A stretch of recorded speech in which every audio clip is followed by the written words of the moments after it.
Les Actes des Apôtres, chapitre 6.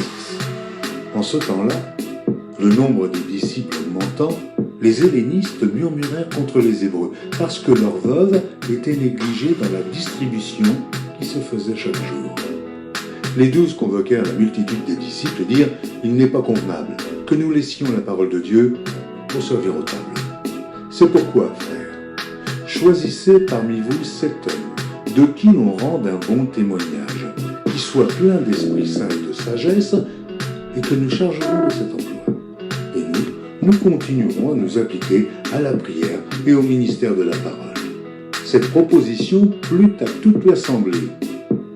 Ils élurent Étienne, homme plein de foi et d'Esprit Saint, Philippe, Prochor, Nicanor, Timon, Parménas et Nicolas, prosélytes d'Antioche. Ils les présentèrent aux apôtres qui, après avoir prié, leur imposèrent les mains. La parole de Dieu se répandait de plus en plus. Le nombre des disciples augmentait beaucoup à Jérusalem, et une grande foule de sacrificateurs obéissait à la foi. Étienne, plein de grâce et de puissance, faisait des prodiges et de grands miracles parmi le peuple.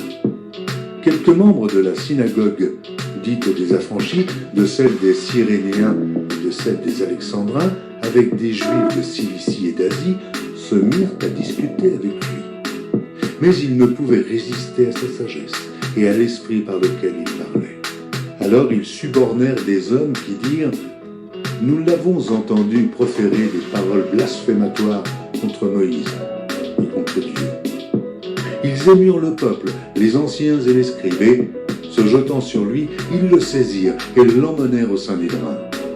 Ils produisirent de faux témoins qui dirent « Cet homme ne cesse de proférer des paroles contre le lieu saint et contre la loi, car nous l'avons entendu dire que Jésus, ce Nazaréen, détruira ce lieu et changera les coutumes que Moïse nous a données. » Tous ceux qui siégeaient au Sanhédrin, ayant fixé les regards sur Étienne, son visage leur parut comme celui d'un ange.